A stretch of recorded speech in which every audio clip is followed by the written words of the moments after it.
internet.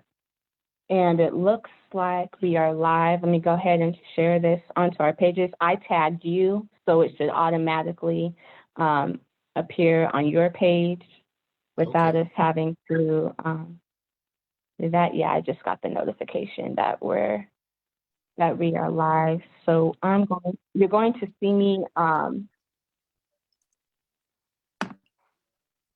you're going to see me look down every so often. That's just me making sure that I have all of the comments that are coming in and things like that. Okay. Just, Great. just to let you know. But Okay. okay, we're gonna go from there. Let me get back onto our page so I can see our comments. And then once I do that, we'll go ahead and actually get started. I Okay. just wanna, can you still hear me? Yeah, I can hear you perfectly. Okay, cool. All right. Greetings, Natural Read. I hope everyone is well. Welcome to our community hour of power. Once again, I am very excited for this week's community hour. I will introduce our guest in one brief moment. But first, just wanted to start off with a quick breathing exercise. I know normally I have music playing in the background and things, but sometimes it's also okay just to kind of sit in silence as we go through the breathing exercise. I noticed that today, especially on my timeline, I've noticed a lot of people just kind of feeling the weight of everything in terms of not knowing what's happening when we go back to school, our kids go back to school. Is there another shutdown? Things like that, and it seems like it's kind of weighing on people as they figure out how to navigate this space that we are in. And so just wanted to say it's okay to just take a breather. It's okay to not have everything completely figured out right now in the moment. It's going to get better, but just go ahead and find yourself in a comfortable position, whether you're sitting or laying. You just want to be in a comfortable position. You can close your eyes or you can keep your eyes open and just take a moment to breathe out and breathe in and breathe out and breathe in. And you're just going to continue to slowly breathe out and slowly breathe in. And as you are continuing to breathe, just imagine yourself in a place where you feel completely safe. No one can hurt you. No one can harm you. You can let your guard down. Everything is just good.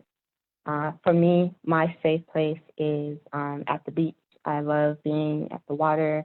I imagine myself with a whole lot of food. And when I say a whole lot of food, I have my crab legs, I have my gumbo, I have a fried chicken, I have a steak, my lamb, like just food galore, any food I want. And my family is with me, all the nieces, all the nephews, my brothers, my sisters, my parents, grandparents, and we're just having a good time. I'm completely safe and carefree. I can swim, play with kids, and I know no one's going to harm me. Between my brothers, my uncles, um, my parents, I know I'm completely safe. And that is my safe space. For some, there's safe spaces shopping. For some, there's safe spaces camping. Wherever your safe space is, just kind of think of that place and hold on to it for a couple minutes.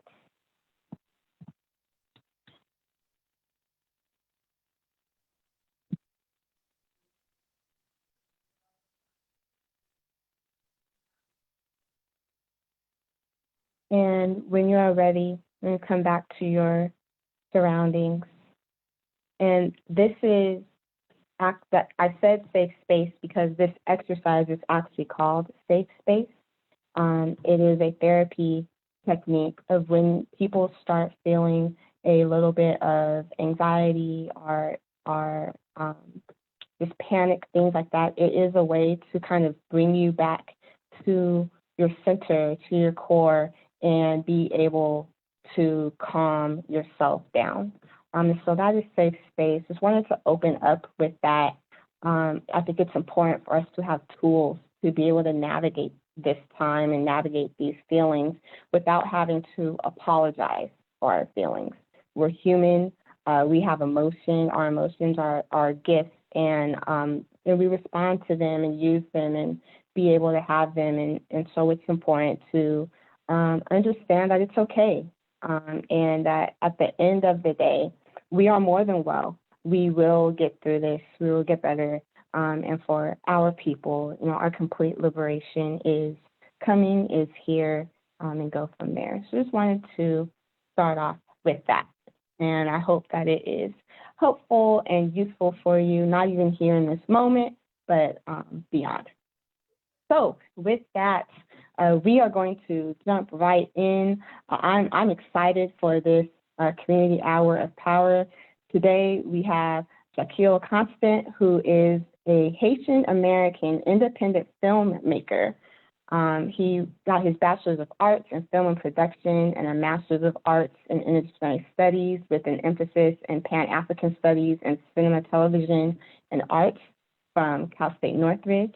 In 2006, Jacquil established his own production company called Constant Production, and that is just a great name, like just Constant Production. I love it. Which has various music videos, short films, and commercial productions to its credit. He is also the founder of the first ever Haiti International Film Festival in Southern California.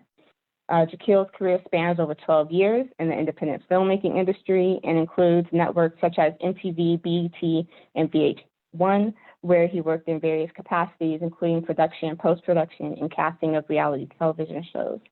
He has also directed and produced 3 independent short documentaries. Season 6 is a short documentary about student protests against tuition hikes for the California university system. Dream Realized tells the history of the CSUN Africana Studies Department. And Haiti is a Nation of Artists is a short documentary film depicting Haitian artists creating transformational art to uplift the nation of Haiti after the devastating earthquake in January 2010. Jacquil is also an adjunct professor at Pasadena City College, where he teaches cinema production. His passion is promoting the beauty of Haitian culture and has curated multiple Haitian art shows, including Haiti is a Nation of Artists in 2015, Haitian Magical Realism in 2016, exhibited at California State University Northridge. In addition, he is curating a Haitian Realism art show that exhibited at Pasadena City College, and he has made appearances as the keynote speaker for the Haitian Art Museum in Chicago and Shades of Africa in Long Beach, California, and he is also film curator for the Black Association of Documentary Filmmakers, displaying documentaries for the St. Clair Born film series. Jacquil is an active member of the Black Association of Documentary Filmmakers, the International Documentary Association, and the African Arts Association. So with that, we welcome you, Jacquil. Thank you so much for being here. And before we jump into the questions, just want to go ahead and give you a moment to kind of introduce yourself beyond what I've said. Well, thank you so much for that great introduction. Yeah, I think it's very important as a community, and just think for that spiritual thing of being in safe spaces. And I think for me, my office is my safe space. I have my Haitian, like the Jean-Jacques Dessalines. I don't have Toussaint. I haven't got Toussaint. I have Alexander Pichon. So yeah, it's just important to see our own images and see our history. And it gives you we have done great things. We've got won independence in 1804 in Haiti from France. So I think just lets you know that we can create great things, so I think that's what inspires me when I want to write something or I want to teach. It reminds me, think of, our elders and our storytellers and our orators who have a tradition of storytelling.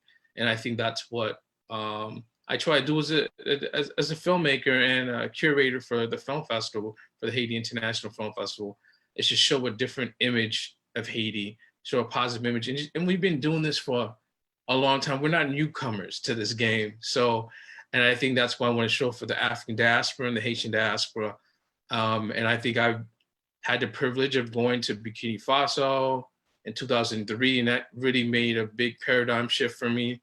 Just seeing like a whole week of like African films for like 2 weeks, the Pan-African that we have out here in Los Angeles, the biggest Black film festival in Los Angeles, and Pan-African Studies, cinema, and just, just showing a different, I think what really the impetus of the film festivals was really after the earthquake, and just wanted to show different images and show us our community that we have agency, and we have writers, Jacques Ramon, we have just like James Baldwin, like we have so many people, but I think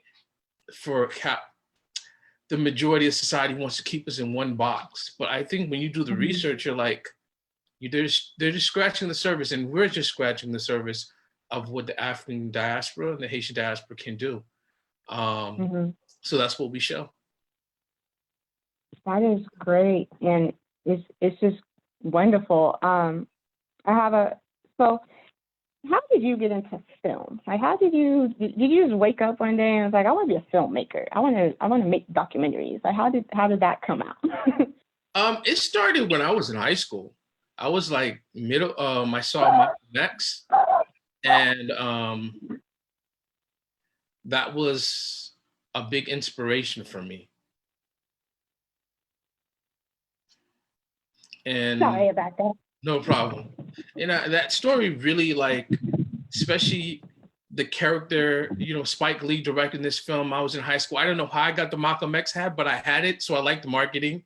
I liked when I saw the film, I said, I want to make a film that impacts my community. And I saw everything that Malcolm X went to and kind of lost his life for his community and the love that he had. And from that, I was like, I want to do that. I don't know how I'm going to do it. But from that one screening I went to in Hollywood, I was like, this is why I want to make an impact to my community.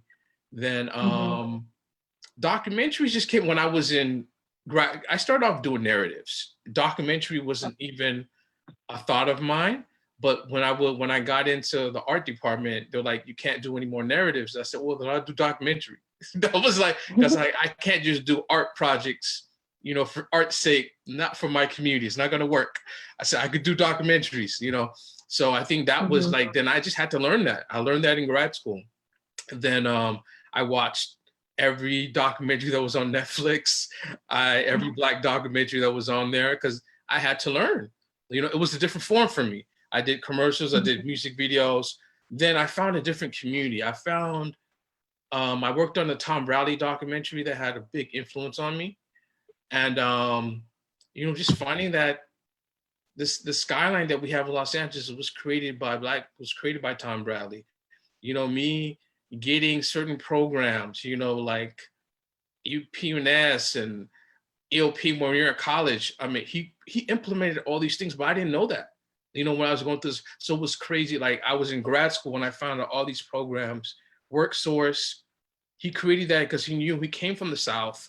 His family migrated like probably when he was 6 years old from Texas, and knew what discrimination was. So when he became a lawyer and he became a mayor, he made sure he changed the city so I could become a filmmaker because all these policies that he put across. I didn't know that till later, but then I think that made me want to really, make an impact because somebody created that lane for me 30 years later, right? I moved from Brooklyn when I was sick, I was 6 and moved to Hollywood. So just like somebody created, like we get these opportunities because somebody created these doors for us, Right. So I think like learning those and doing the research and learning that type of stuff, you have a legacy that you have to give something back. So as a Haitian American, right, and you're learning all of these things, in terms of family, were you already learning Haitian culture, or was this it was sparked by being involved in Pan-African studies in school that turned into there? I got that from my mom. My mom was like a Okay. super proud Haitian woman and just had like, she had like artifacts in the house from like statues, Costa Rican music to Haitian music. So she really has a real appreciation of Black culture. And like, and if you're going to represent Haitian culture, represent it in the right way. So she was Hmm. very prideful. So I got that from her. When you're going to represent our culture, do it in the right way because you have that responsibility. Because our people, Oh, like that's what you hear in the beautiful. history books is not true.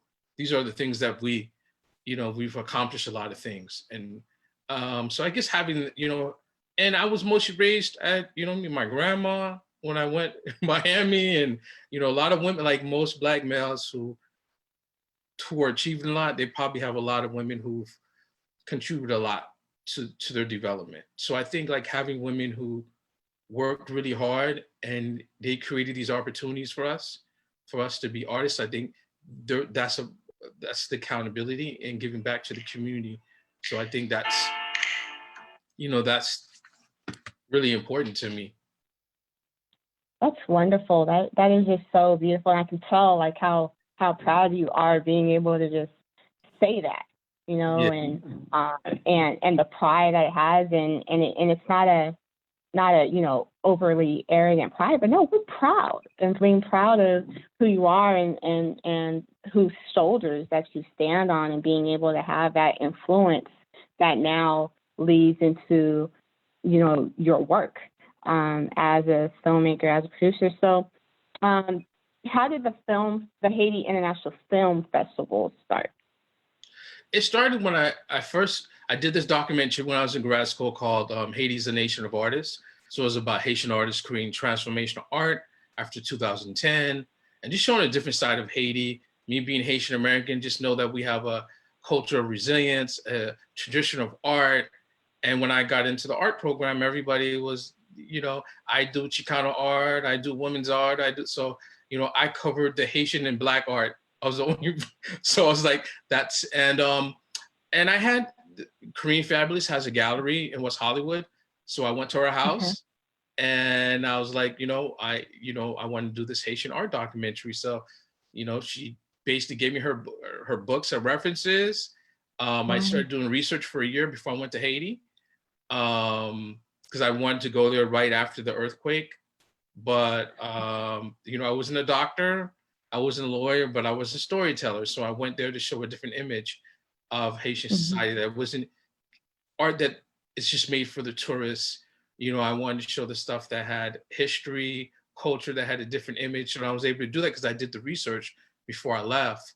And just I didn't want to make another ethnographic film, a film that me coming from the West and just saying what I thought of society. I asked these Haitian artists, like, what did they think? What do they want? What were their inspiration?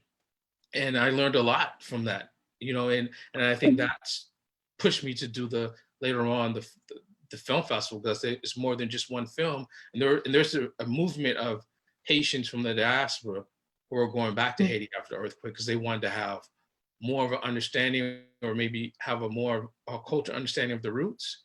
And when they did that, I think that's when people started organizations, because they went back home and they're like, oh, this is beautiful. This is Haiti. This is Africa. This is, I think your legacies. And I think when you come back and you see what people are doing with limited resources, and you have all this stuff here, there's no excuses. You just come back and you Hmm. got work to do. Can you talk about being in Haiti when you got there after the earthquake? We saw the images on TV, right?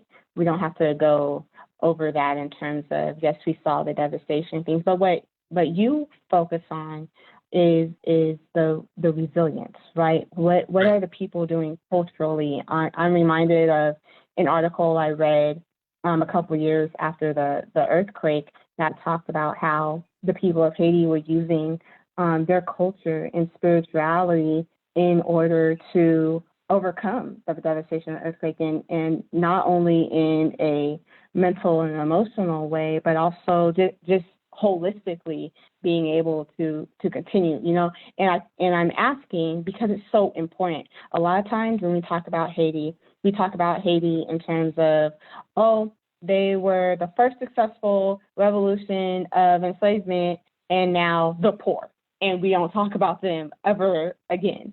And so it's important to see, like, no, Haiti has continued to thrive despite having to pay the French reparations for kicking them Right. out, and things like this. And so if you could just kind of speak to that for a minute.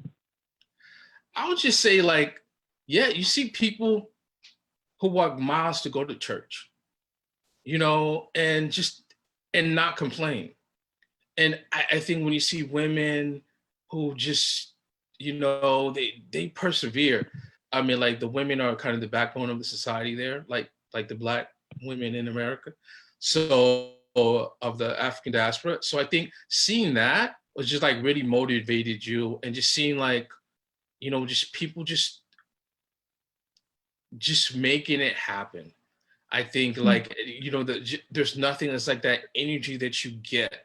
You know what I mean? Wonder going to Leimert Park, but 1,000 times more. Like, it's a whole country of Leimert Park. If you think of going to Wow. Harlem, a whole Harlem, you know what I mean? That's a country. So I mean, it's that feeling when you go to Miami, you go to Detroit, you know what I mean? It's just a different vibe you get when you're around our people like that.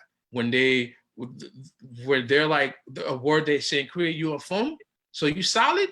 You know what I mean? And that's if they're in the top, they're like, you solid? And you're like, yeah, I'm solid. And you keep going, So it's like, we have that way of, like, just keep going. And I think, and just, there is, of course, there's problems, but there's beautiful possibilities. I never would have thought that I would be starting a film festival, starting this Haitian gallery, but I got that from being there, and just like, why can't we be controllers of our narrative? Why is it always somebody else that has those keys, So I think from Yeah. being here and seeing that even it's Black art, it's the production, but the people who own the art or the selling usually don't look like us. So I think Right. you know what I mean? I said, that's a problem. And I said, this is the same thing we have here in a Black country, the same problems. So you're like, and even when I was in Africa, those are the same issues I saw. I'm like, there were other communities that were still owning Black art and Black production. So I think that, I feel that was at least our responsibility when we come back. Like, where are the middlemen? Where are our business people? Where are our negotiators? And I think, like, we have to stand up for not only, our community, and just show them there's just a different way. You know what I mean? And you know what I mean? You help family. Yeah. And families and building upon our legacy, our culture, and talk about being the gatekeepers. We are the original gatekeepers of our history, kind of, liking it to the griot in Yeah. African culture and telling our stories. And I see the documentary as part of, the griots would use song and art and dance to pass down our history and tell our story and everything. So the documentaries and film festivals are a way to do that. And not only just do it, but do it in a way where, we are at the center. We talk about Pan-African studies, Black studies, Yes. and things, that's really hearkening to, putting ourselves, our worldview at the center of our old story. We've heard the proverb, until the lion has a story to tell of his own, the hunter will always be the hero. Well, we will tell our stories and we'll talk about the hunter as the predator that, the hunter is. But not only that, because it's not even really about them, but how do we tell our stories in a way where we are proud, in a way where we are empowered and we are celebrating ourselves and understanding and telling our children and their children who we are in a fashion that does not lead to apathy, but leads Yes. to, confidence and pride and a willingness to continue to do our part in the empowerment and thriving and liberation of our people. I'm gonna tell you this one thing that happened to me that was a blessing and a curse, right? I won't name the college. There's a college out here, a very prominent college in California. And they told me, you go work in your own community. We're not gonna hire you. So that's what I did. I shot for the NAACP, every Black organization, probably Los Angeles. That's who gave me my first gigs as a director. I shot all these nonprofit organizations, you know what I mean, I didn't care if they were Deltas, YMC, NAACP. They're like, you have a film degree, we will utilize you. Before I was able to do more more other stuff. So I think if your community, you come to them, they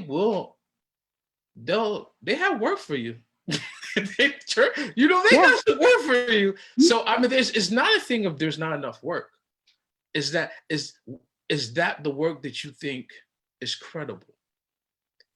But those were the works where I could say I have a real, because I've done this work for these other organizations. So when I got to do videos maybe for the Northridge or tape the university president, but I had that before, then I noticed it wasn't any difference. I was taping the lead of NAACP or the lead of the school. They were all leaders. So the stories were different. Yeah, maybe the cultures were different, but what they wanted me to do, they wanted me to sell the story of their organization. And then that's my job, So I think it was like willing to do that work. Like my first jobs was like shooting in Black churches, Methodist church. I mean, and I'm Catholic.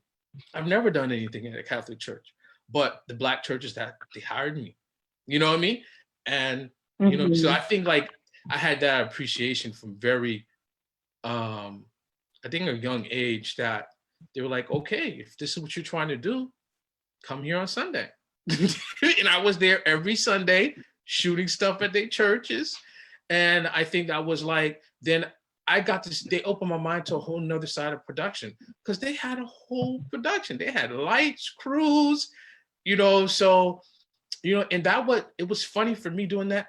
From that church group, that's what I got to work on my first feature film. But if you would have told me, if I didn't do that job at that church, I would have done this first Haitian guy that I met. But it was from the guy I was working with at church when he had another job I wasn't even out of film school. I was still in undergrad. And I already worked on my first feature for somebody I met at the church. It's networking. And I think we look at networking as it just has to be a big production company or a production company that doesn't look like us. But business is business. If somebody's doing work, how can you be in support? If you have your graphic skills, you have your filmmaking skills, you're a writer, there's so much work that's out there. But I think a lot of times we get lost in this.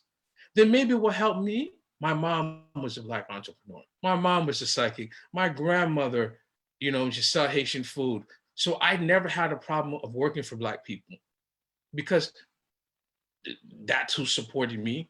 That's when I went to Bikini Faso, my mom gave me the money for me to go there from her Black entrepreneur. So I never had that. It's success because their ice is colder. I never had that conflict. I was like, if we're working, let's make it happen. And I want to give you the best product, so you refer me for the next thing. And I think I had that, like, you have to give our community something quality. I think maybe that came from food and curating. It's like, don't expect to get our money given a substance, you know what I mean? Because I know we work very hard, So I feel like that certain responsibility.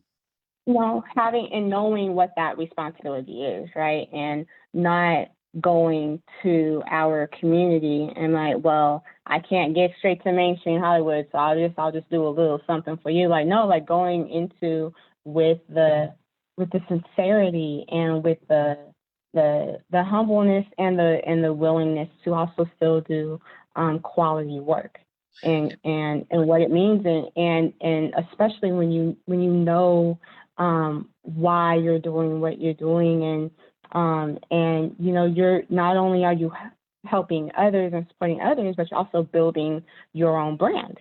And what does that mean? And sometimes our name goes into places before we walk into the door. So what do we want to be said about us as we are producing our intellectual work or creative work in the arts and things of that nature? It's not necessarily we got to do this good so white people will accept us. Like, no, we're going to do this well because it's me, and this is a representation of not only me but our people, and I'm proud and going from there. So I think it's important that you touched on that. Yeah, because one of my first gigs I did I call these legacy videos I did for Dr. Purnell. She was one of the she was like an English professor, and but she hired me. I just graduated film school. She goes, I want you to do my legacy video.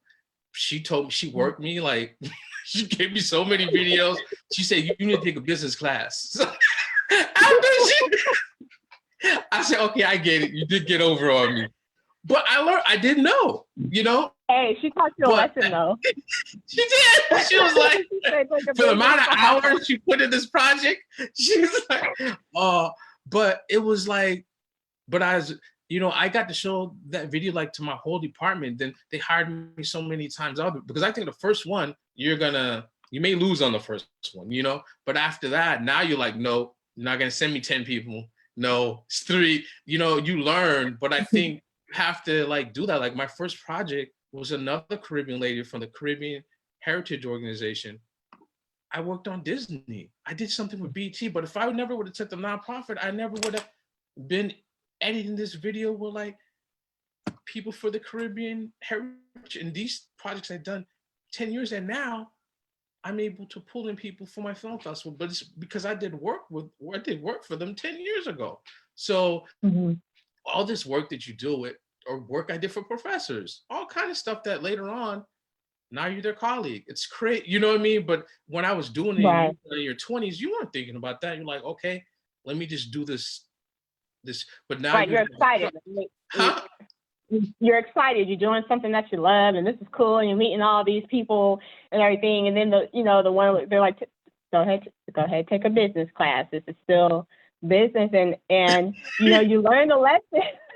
Yeah, you learn the lesson. At it now, but when you learn the lesson, you're like, oh man, okay, but it's not hard, but it is a challenge when you are doing something that you love, and so you're giving of yourself, and then you have to remember, like, no, wait, I still have bills to pay. I still need to make sure that I charge what I'm worth in terms of I did go to school, I did earn some degree, and I have the student loan debt to prove it. So how do you balance that while still also understanding the position that our people are in this society, and understanding that the big money isn't always there, and so how do you navigate that? So you're right, those lessons are important. Yeah, I mean, you learn to leverage those film. That's a lot of editing. That's hours of editing. I tried my hand at editing one time. I said, "Oh no, not my lane." Yeah. I mean, I always get somebody else to like help me edit. This is my way where I work on a couple projects. But I did have to learn it. But yeah, it's a craft, and you have to have people that you trust and they do work. And you have to trust them. You have to let them do it. I think that's the problem when you're doing projects by yourself. You have to let go a little bit, for you to, if you want to work, or you want to, if you want that growth, I think that's the next step. Because I mean, that's why I'm going with my feature documentary. I have an editor who did my trailer. She killed it. She just, and I didn't hear from her too much. I didn't understand. But when I saw she came over, I'm not even asking. I was like, we're going to feature whatever you got to do. Just because I think let people go through their creative process. If they can do the work, you have to have that trust. And I'm really happy because sometimes you're too tied to the project because you shot it. You need somebody else to come with fresh eyes and retell it. Right. one of our viewers just said that editing is murderous. Well, It it yeah. it is, you know what I mean? But it's the final retelling of the story. So I think it's really important. But if you do it right, you impact people. If you tell us, I mean, Right. there's a lot of stuff I took out. Like I had one of our when I was in the Pan African Studies department, I did a video and one of the students were saying things that that wasn't right with the university or with our department. I had to edit some of that stuff out. And they're like, we love the video because you didn't see what she really said. Took that out. Like, wait a minute. Anyway, Oh. I like, they are cutting our check. Let's, and we have to go back. Say that a little bit later down the line when you have nothing to lose. What can they do? Exactly. After you out the institution and everybody thanked her, she's like, but I didn't say it. I said, I did it for you and for me. Yes. Yeah. Absolutely. Yes. I have, I've been there. Like, no, we can't exactly say it that way. But I've also been on the receiving end. At one of our National Read events, I wanted to, before I be a slave, I'll be buried in my grave. But there's also the lyric, there'll be a cracker in his grave. And so I'm like, yeah, we're going to sing that. And one of the council elders was like, natural read is still growing. You can't say, you're going to be video. You can't have the full choir sing that in the sanctuary. I was like, okay. But and it is a process. I'm thankful for them in going into that. I'm going to navigate a little bit into a real focus on the film festival. So this is the 5th Haiti International Film Festival. Yes. What is it? How does it feel to reach 5? And I know it's like, oh, that's young, but at the same time, burnout is real. When you start thinking of putting on productions and festivals and organizations, so years 3 to 5 are hard. So how does it feel to know that you are at the 5th one? I mean, it feels great because it's a proven, now you have your own methodology. You know what films you select, you know what the audience likes, but you have to make it different every year. So I think that's the excitement, because you got to find these different films. You have to do, like, this is our first years of doing panels. So that's what the audience asked last year. They're like, it was great seeing these highly successful filmmakers, but we want to learn as emerging filmmakers, what tools that we could have. So that's what we got a business panel, we got a creative panel to kind of steer them. It's great to know the passion that you have, it's gonna happen.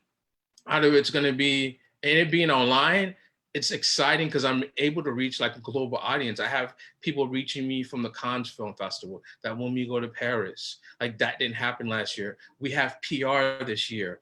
And it's just like, it's just great. And people are reaching out to us, like we have so many, like, now we have relationships now they're waiting for us instead of us trying to get to them. So it's a different relationship now, Pan African, Bad West, like all these organizations that, I've been mentored and I've been there as a filmmaker, but now it's like they see me as a creative leader too. So I think it just, just to grow it where it wasn't anything. And now that we're in our 5th year and every year we're taking it to the next level. So I think that's just, it's great. It's a wonderful feeling. Like, I feel to make that contribution to your community and to show them a different light. I just know that you put in the work, it's gonna show up. People are gonna show up. We always do show up. It may take some time. They may not get you on the first round. It may happen, but I think if you put in that work and you're consistent and you put quality work, your tribe is gonna show up. And I think that's the proudest I've been, from the filmmakers to the organizations I partner with, the Hollywood Chamber of Commerce, to the Hollywood neighborhood council, central neighborhood council. It's just like, and this global now is going to Haiti, and people are looking for it. And, so I think just changing the narrative and seeing like you're able to, we make culture. We have to understand that. We are the culture creators. If we say it's hot, it's hot. We just have to do it where it's tasteful. It looks good. It's thoughtful. We're very creative people. You're fulfilling a need. So I think once you do that, and I think this one career coach really helped me with it. She's like, look, you're being creative or a storyteller. It doesn't matter if you're writing a grant, you're doing your nonprofit, or you're doing a film. So I think before I was putting things in boxes, like I'm a filmmaker, I'm a nonprofit. She goes, no, you're a storyteller. So I think then things started to flow for me easier. I got better clients. I started like we're telling stories. We're building communities. We're building resources for our community. So you have to entice them. You have to program it so well that they want to be a part of it, because they want to be sitting to that person that they usually wouldn't sit close to that actor, or just Jimmy John Lee was there. Like, people were happy, like they watched this guy, but he's at the Barnesdale where you could see him, and I think like we make only dreams for ourselves, we make dreams for our community. It's like Jaimin, I used to watch Jaimin on TV, and to have his film, like I'm like, whoa. And just like going for it, and it happens. And to me, it just keeps blowing my mind. Like, I remember when I was just watching Blood Diamond, and now it's just like, but I only could have that confidence when I know I'm giving him a solid product. You know what I mean? Like that's what gives you, like, I know I'm not giving you, I'm giving you the best that we have in our community. Or just like that experience I had in 2000, when I went to Fespaco. One of the filmmakers, she lives in Fespaco, so I was able to tell her I was in Fespaco, and we were able to have that story. And I think from like doing those Black documentaries, that's the conversation I have with this Ethiopian filmmaker that teaches at that teacher at Howard, and tell him I saw his film at UCLA, and I'm able to get that film because it's the stories. And I think we forget about the significance. We are a griot people. You got to talk to them about stories. You know what I mean? And the lessons come from the stories. How many times do we, I don't remember that, but if you connect it to a story, I got it and everything. So that is great. We have a couple questions. We have one that says, where can we get your documentaries? So if people want to see the documentaries that you have produced, how can they see it? My website is constantproduction.com, or just have them email. I could send them the link, because I'm going to have it on, I think I'm going to have them on Exurb after the film festival. But yeah, if they could contact me, I definitely, I could send them the link for the film. Okay, so constantproduction.com. Yeah, that's the website. Yeah.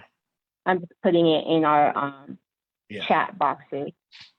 And then the next question is, let me move back to our screen. So if there's someone who is interested in making films, how can one start making films, and do you need a film degree to be able to make films? No, honestly, you don't need a film degree to make a film, but I think of learning, like even if it's at a junior college, you take a class, or you take a class online, but the first thing, you have to start watching films. And you need to start watching the classic films. You need to watch the Italian neorealism, the French neorealism films. Usman Simbini, the first, like, he's like the father of African cinema in the 50s. You have to like what I mean, it's like, you want to be a writer, you want to make music, you got to be listening to the Temptation. You have to, like, it's hard. I think it's hard to create. You got to feel your creative soul. What out of books you're reading, videos, like, how are you motivated? And I think I really learned that when I went to Basquiat's art exhibit that he had here. And when he Okay. creates art, he watches TV, he reads books, he does all these things to get him, he immersed. If he's doing a subject matter, he goes to the gallery that looks at that. And I read that from, I think it was another, like a French filmmaker. He goes, when I go in, I go look at paintings, I go books. You got to go in for you to create. It's the research is part of the creative process too. And once you get the research, it's going to help you with the story that you want to make it that's different, because that's what you have. I think as an independent voice, the thing you have from is creating a totally different narrative. So when you really go and do the research and it's just not cookie cutter, because big companies could just do cookie cutter stories because they have the capital to keep push it out. But as an independent, your story better be different because you don't have the same capital to market. But if you do something really interesting, then people are like, oh, that's different. I want to see that. That's great. Right. You're honing your craft. Yeah. You're honing your craft. Another question. Well, it's not a question. It was a comment. He was probably joking, but I'm going to go ahead and put him on blast. There is an author who is watching our Hour of Power, and he said that you should make his book a movie with a smiley face. Okay. And so I'm just going to go ahead and just put it in his ear that he should also carefully consider actually seeing if that is possible, since your website and everything is already on there, so he can contact you and possibly make that happen, because hey, why not? And go from there. As we begin to wrap up, just what are some of your future goals for the film festival? But actually, before we get there, so this is virtual this year, and you've already touched on it a little bit in terms of now there's panels and everything. But when is the film festival? How can people see it as it's virtual? Some of those things. The film festival is August 15 to 16, and that's going to be from 12 o'clock to 6. So we're going to have 7 short films, and we're going to have 3 feature films. And we're gonna the panels start at 12. The short film, we have 2 film blocks.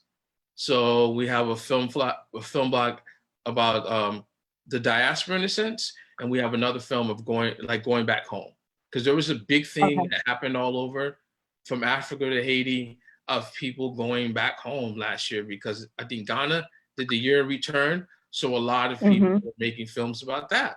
Then people in the diaspora who couldn't travel all the way home, they still deal with that in different ways. So I mean, then we have one film on by Jaime that is about voodoo, but it's from a positive side, from Benin, and that's where he's from, and a lot of Haitians come from Benin. So I thought that was really, that was interesting. And is, that one's in French. And we have another Haitian art documentary, Out of Chaos, and that's about this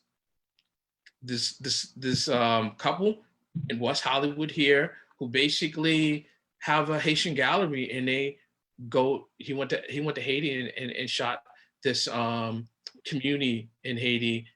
Every year they have an annual thing where they show, they call the Ghetto Binal, where they show Haitian art and the mostly discarded American car parks, and they make sculpture out of it. And you see that a lot of, in Nigeria and Africa. So I thought, and even there's a historical, even in the African American community in the 60s, after the Watts riots, there was a lot of, after the riots, they would take discarded things and make it into art, So I mean, Black people have creative things. They have been creative wherever they went.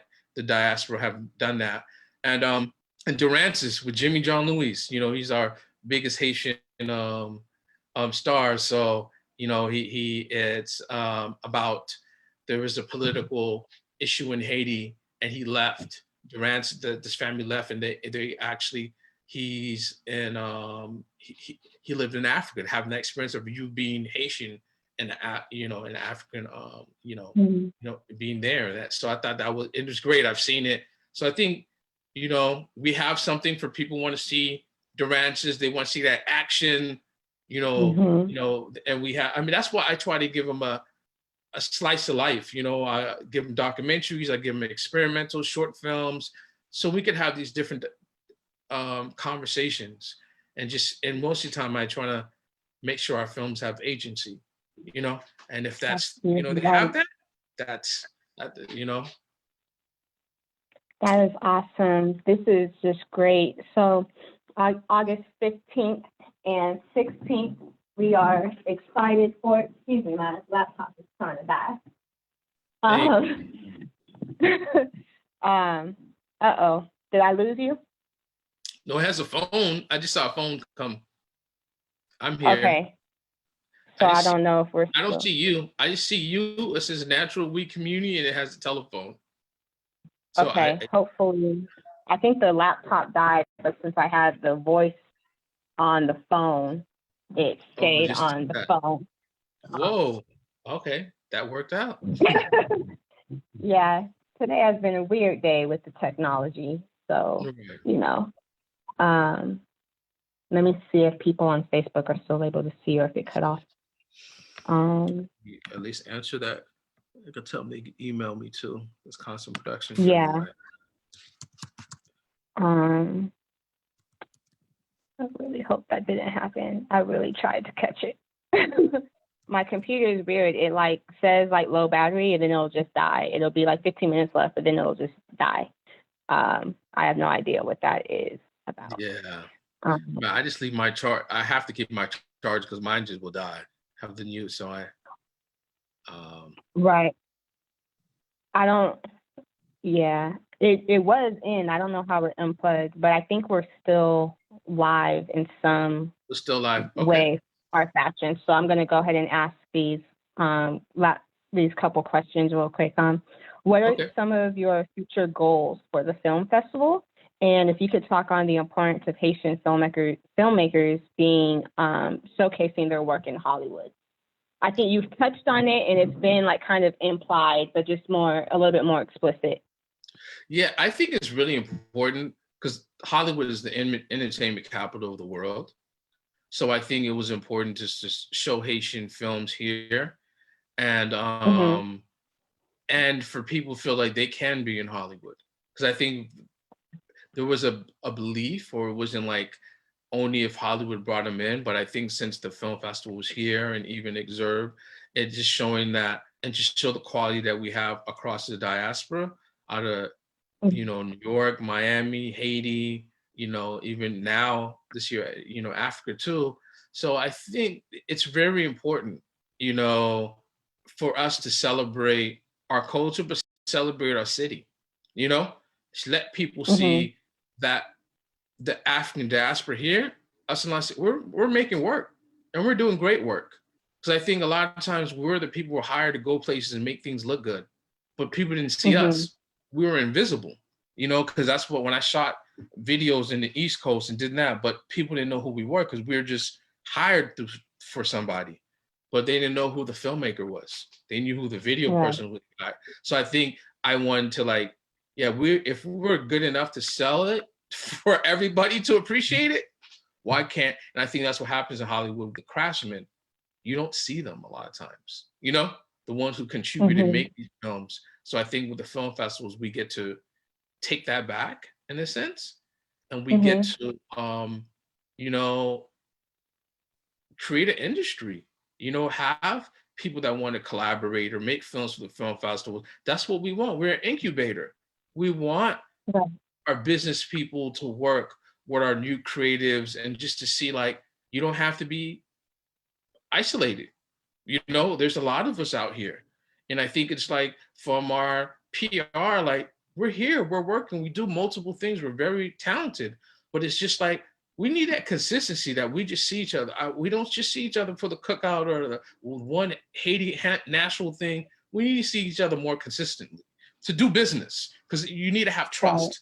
But I think the film festival is a way, and we like festivals. So I think it's a way that that we could bring all our community resources. And I think that's really important, and we have plans to bring it out to Haiti. That was the plan this year, but COVID stopped, But now what I think we're being online, we could still do that. And hopefully in October, we're able to do that. I'm going to speak for the Haiti. There's a Haitian tourism summit, and they want me to talk about tourism in film and Haitian films, Oh, and tell beautiful. them like, so I'm going to do that, and to show kind of how the West Coast Haitians are. We're a little, we're a little more laid Right. back. It's a different, like people like, it's a different vibe you get from the East or the South, but we want to show the best. And I think the Black diaspora here, we're 7%, but I think we're so far away from the East or the South that we have more of a nostalgic memory of our culture. So it makes us make more cultural stuff. That's why we got your Lumber Park. That's why your Pan-African, there's so many Pan-African studies out here. And a lot of that stuff started here, Right. I mean, yeah. So, and for the filmmakers, I think it's just important for them to see and it inspires them to do more work. It inspires them to reach different, I think, for them to see their own greatness. You know what I mean? And sometimes there's greatness in your own backyard. And I think a lot of times people think they have to go, far for them to find it, but sometimes it's right in your neighborhood sometimes. Right. This has been great. I'm sure we could go on and on and on in terms of Haiti and filmmaking. We didn't even, start talking about music and how that's involved. We go there, Yeah. we'll be here all night. We'll go Oh yeah, all sweet night. music. Yeah. I mean, I'm not even. Yeah. Okay. Anyway. But I do get the Haitian music in it.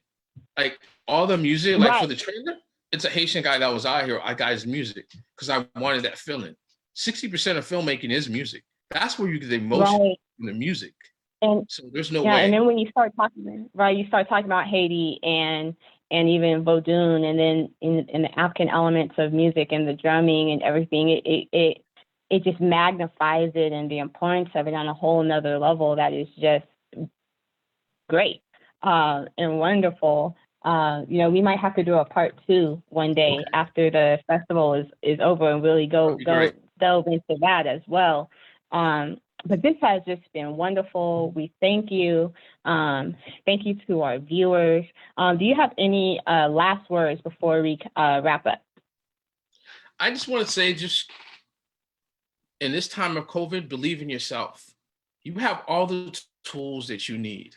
And one of my mentors told me that, and that was a game changer with me in grad school, where they're making me feel like you can't do this, you can't make a contribution. But I could shoot a 2-hour video for the Pan-African Study department, but this art department, I can't shoot 2-minute video, and it makes sense. But I think it showed me that that's why get your validation other places, get your confidence, you know what I mean? And are people going to tell you the truth too? So, they're not going to sugarcoat it. If you're not up to par, they're going to let you know. They're going to do it out of love. Right. Do it out of love. But at least baby, you try. Why don't you try this? They will tell you. They'll find a way. They'll do it very diplomatic. They'll be like, I know you use your voice, but maybe you should use somebody else. And but it made the project better. I heard it. And I just think that we just need to package it. We have everything we need. We have all the tools we need.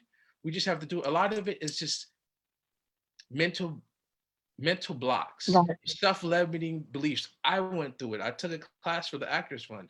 Like, why do you think you need to have this to have? No, you have that. Then when I started changing, then the world treats you different because you treat yourself different. Because when you believe you're a winner, you believe you can do it, it's going to be done. It's just like, but if you tell yourself it's impossible, my mom always said, if you tell yourself, if you count your own self out, don't even start the race. So, I think we have all the tools, and I see as being the most creative. I've seen plays done on Zoom. Man, we'll do anything. I was watching Snoop. We don't let it stop us. We're going to find a way to get our stuff out. because I think we need Right. it for our humanity. It's not just, it's a monetary thing, but it is for our humanity. You know, we do it for a goon, we do it for the spiritual. That's why we do this art. That's why we show these films, because we do it to build somebody, to remember our ancestors, and Right. to make a new future, not just end the future, to push us from what is normal, but then it tells you what is normal. You Right. know, And we have nothing to lose but our change, right? Like, when we don't say that we are resilient and powerful and strong just to say it, but no, like when we put those words into that atmosphere and we believe them, and then we walk into it, and we walk knowing our strength, we walk in knowing our faith and who is with us and who is alongside us. It is just a different.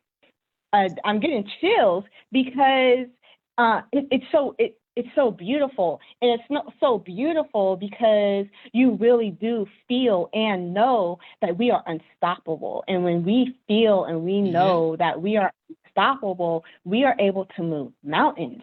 We didn't get through enslavement and Jim Crow and the crack epidemic just completely apathetic. No, we were writers, we were fighters, we were nurturers, and we walked in, and when we were singing, soon I'll be done with the troubles of the world, we meant it. When we sang, let my people go, and then Paul Robeson reinforced it, it wasn't oh, please let my people go. No, it was like, no, let my people go, because then you're gonna have to deal with some stuff if you don't.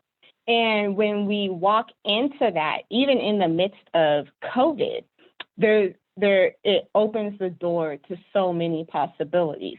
So yes, we rest, and yes, we have our emotions. Just like you said, like you have your periods where there is fear and things like that. But when we go through the fear, when we walk through the fear, and we don't stay stagnant in it, and we allow ourselves to be healed on a mental, emotional, physical, spiritual level, the possibilities are endless, and we keep going while we bring our people with us.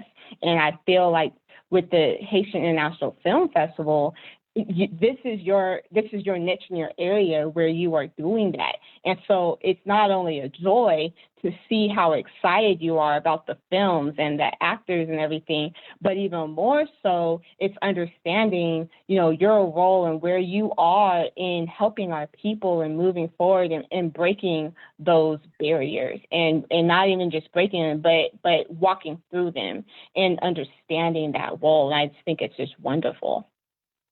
Thank you so much. I mean, thank you.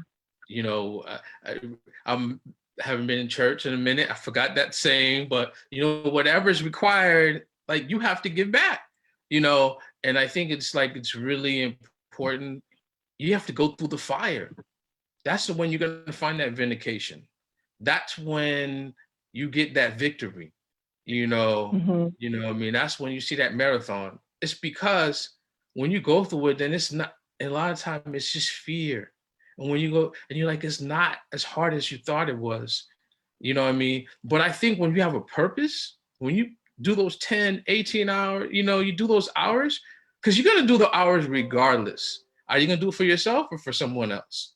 But if you do it that has a purpose, there's nothing like that. When you see, I get this student who flew from New York, came so he could just show his film, and he gets to meet Jimmy John Louis, and like, man, this is what we do it for. That's why we late just to give him an opportunity where he's like, I want to make my second film, because sometimes they don't have that. They're not going to make their second film, And I think, like, knowing that you created an institution, and I think Stokely Carmichael, he said it, like, organizations, like, we have to have our own organizations to have our focus and where we want to go, and every year we got to have a different focus. So I think that's, and for artists or just as a leader, that inspires you, because you're like, you have some things to figure out, and I just want to say thank you so much. And yeah, it's an honor to be an ambassador for Haiti and our community, just to show a different side of us, because I think a lot of time people miscomprehend us, especially on the West. I think it's important that we, we put out, we are the producers. We put it out with our label, like what you're doing. I think we just have to continuously just be consistent with it. And Yes, you reap what you sow, you know? yes. And thank you. We're excited. Natural We will continue to share the information you put out about the film festival and beyond. We're about relationships. We're Pan-African, so we are excited to continue to support you and help you build in whatever way we can. We thank you so much for being part of the Hour of Power. This was wonderful. Thank you to our viewers. Just a couple quick announcements. Okay. Natural We Community Hour of Power is moving to Tuesdays, at 6 p.m. So our next one is this coming Tuesday. Our guest, it will be Brother Mavima, who is actually a Pan-African novelist and author, spoken word artist. So we're really excited to have him with us.